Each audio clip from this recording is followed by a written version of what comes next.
soo qayb galay carwadan maalintii arbacada ee 29 bishan ka furantay Hargeysa waa barnaamij aanu hay'ad kasta ku booqanayno oo eegayno waxyaabaha ay soo bandhigeen dabcan barnaamijkeena noo taxanayno soo ahaa imika waxaanu ku sugannahay qolka ay karaysatay hay'adda Mercy Corps oo kamid ah hay'adaha caalamiga ah ee dalka ka hawlgala waxaana halkan igu garab taagan waxa weey hawlwadeen kamid ah hawlwadeennada u qaban qaabanaya carwada dadkana halkan kula kulmay magacaaga horta adiga igu bilaabaya walaal Jaamac Ismaaciil Nuur Jaamac maxaad ku soo bandhigteen carwada Mercy Corps waxaan ku soo bandhignay wax qabadka ay hay'adda Mercy Corps ka qabatay Somaliland shantii sanadood ugu dambeysay oo u badan waxbarashada siiba dhisidda iskuulada oo ay ugu horeeyaan iskuulada primary-ga waqti markii dambe aan u wareegnay iskuulada secondary-ga tusaale yar oo kooban haddaan siiyo muddo 4 sano gudahooda Mercy Corps waxay ku dhistay konton iskuul in ka badan oo primary schools oo Somaliland oo dhan 6 gobol ee Somaliland ay ka dhistay markii aan primary schoolska ama iskuuladii asaasiga ahaa dhamaystirnay waxaan u wareegnay iskuulada secondary-ga Mercy Corps waa hay'adaha inta badan ugu badan ee geliya lacagta donors ku soo dhibaan constructionka ama dhismaha wax la taaban karo oo meesha aad markaa tagtid tuulo yar oo aan iskuul lahayn ama magaalo weyn oo population ku badan yahay oo ardaydu isku badan tahay oo iskuul loo sameeyo waa wax la taaban karo waana arki kartaa meel kasta tagtay waxa gobol kasta iyo degmo kasta iskuul ay Mercy Corps ka dhistay marka wax qabadka ugu weyn wuxuu ahaa dhinaca waxbarashada waxaan xoog saarnay inaan waxbarashada ka qabanno waxa kale oo raaca arrimo ku saabsan ku saabsan nabadeynta gaar ahaan nabadeynta inaanu madax dhaqameedka tababarno u fududeyno dumarka iyo dhalinyarada inay ka qayb qaataan habka nabadeynta gobolada wargaankaas waxay si gaar ah u khusayeen gobolada Sool iyo Sanaag waxa kale jira program si weyn u taabanaya dhalinyarada guud ahaan haday tahay waxbarashada shaqo abuurka ka qayb qaadashada arrimaha taagan ee dalka iyo wixii la mid ah markaad barnaamijyada aad fulisaan Mercy Corps ahaan waa saddexdaas halkeed ka fulisaan markaa barnaamijyadaas gobolada u badan yihiin shaqadii si isku mid ah ayaan gobolada ugu qaybinaa mashaariicdeeda waxaanu inta badan hubinaa in gobol walba iyo degmo walba ay ka faa'iideysato mashruuca waxaanaynu afka qalaad ku nahno equitable distribution ma sameynaa oo gobolka hadaad eegtid Sool ilaa Boorame Buuhoodle Sanaag Togdheer Saaxil Maroodijeex dhammaan gobolada way ku wada jiraan iskuuladana waa ku wada dhisay waan gartay yaa idin la fuliyay markaa mashaariicdaas ee aad la tihiin partners ama shaqo wadaag idinka dhaxeeya mashaariicda waxaan la fuliyaa wuxuu ku dhisan yahay inta badan mashaariicda qaybaha qaar kamid ah waxaan leenahay international partners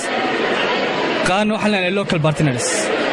mashaariic kalena si gaar ah anaga u fulina dhamaantood su'aalaha haddaan soo qaado mashruuca ugu weyn ee SYL la yidhaahdo waxaa si gaara aanu focuska u saarnaa inay wasaaraddu yeelato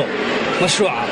oo ay wasaaradii leen ministeriga ay wasaaradda waxbarashada oo kale ay si gaara taladeeda iyo planninka iyo ka qayb qaadashada mashruucaasi meesha looga baahan yahay inay nagala taliso oo ay nagala qayb qaadato mashruuca sidoo kale waxaa jira partners international oo nala shaqeeya waxaa ka mid ah Save the Children Care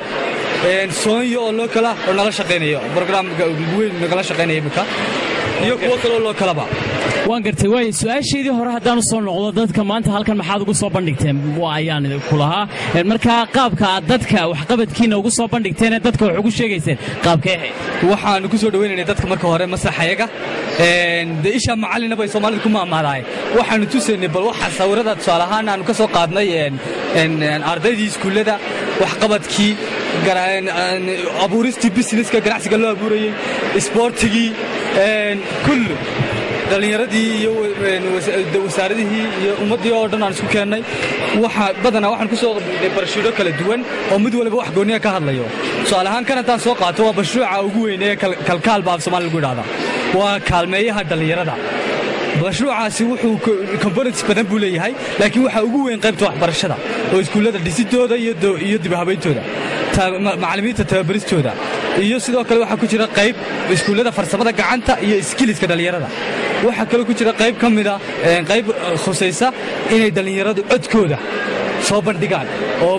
ku yeeshaan power bulshada dhexdeeda oo mas'uuliyiin noqdaan mas'uuliyad qaadi karaan si loogu diyaariyo xilka inay qaadi karaan ayaan programkaas kusayay waan gartay marka qaabkaad u soo bandhigayseen waxay ahayd qaab muuqaal oo sawir ah iyo qaab waraaqa ah dadka u qaybinaysay waxaanu kaloo intaa noo dheeraa inaanu haynay projector aanu halkan kugu soo bandhigaynay mashaariicdii oo socota waxqabadkii iyo sawiradii marka inta badan sawirku wuxuu u dhigmaa 1,000 eray baa lagu maahmaaha marka sawirro baa u badnaa waxaanu soo bandhigaynay iyo hadal aanu uga sheekaynaynay dadka waxaan qabanno iyo waxyaabaha ugu waaweyn aan qabanno si aan isku kaashan karno hay'adaha sidaanu sii horumarin karno aan talooyin ka qaadanayno bulshada waa gartay dadka idiin imanayay dad intee leeg baa idin soo booqday oo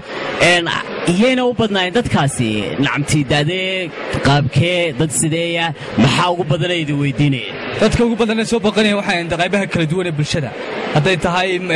madaxda dawladda hadday tahay dhallinyarada waayeelka hay'adaha shaqaalaha hay'adaha kale nala midka inta ugu badanna waxayna weydiinayeen waxqabadka iyaga iyo saan wuxuu qabanay si mashaariicda u fulino markaan uga sheekayno ama ay arkaan waxaanu qabanay aad bay noogu khushuucayeen qof waliba wuxuu tusayey siduu ugu qanacsan yahay marka uu barbar dhigo lacagta aanu ku bixinno iskuullada ama inta iskuullaanu dhisnay qof waliba yaa buu soo baxay iyo muddada kooban ee aan iskuullada ku dhisnay way taama noo taaban kartaa lacag intee leeg baad ku bixiseen maadaama waxay ka mid ahayd tan lafteedu waxay ka mid ahayd mar haddaad halkaa kaga dhawaajisay carwadan lafteedu inay hay-aduhu ku soo dhigaan miisaaniyaddooda marka miisaaniyadda intee leeg baad ka baxday inta haddaan si yaroo kooban kugu sheego qof waliba qiimayn karo markaad aragtid muddo 3 sannadood ama 4 sannadooda hay-ad 70 iskuul in ka badan dhistay ama dib u dhistay waad qiyaasi kartaa kharashku intuu leegyahay marka kharashka ku baxa waxaan hubinnaa inuu si toosa u gaadho meeshii loogu talagalay aad baad u mahadsan tahay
weli waxaynu daawadayaal ku guda jirnaa waxa weeye waa barnaamijyadii gaargaarka ah ee hay-adaha carwada ka soo qayb galay waxyaabaha ay soo bandhigeen ee hay-ad kasta aanu diiradda ku saaraynay waxqabadkoodii iyo waxa ay halkan soo bandhigeen iyo dabcanba dadku marka hore fikirka ay ka qabeen iyo markii ay u sharaxeen ay dadkii la kulmeen fikirkooda waxa iska bedelay dabcan halkan adigoo magacaaga igu bilaabaya iyo hay-adda aniga magacayga waxa la yidhahdaa cabdiraxmaan maxamed cabdilaahi waxaan ka socdaa ama halkan u jooga hay-adda BSI hay'adda BSI oo ah hay'ad Mareykan ah oo ka shaqeysa dalkeenna hay'adda BSI dabcan bal horta ii yar guud carar hay'adda BSI waxa ay qabato hay'adda BSI waxay badanaaba ka shaqeysaa caafimaadka ayay ku tacalluqdaa waxaanay ku shaqeysaa barnaamij loo yaqaano social marketing kaasoo ah in la suuq geeyo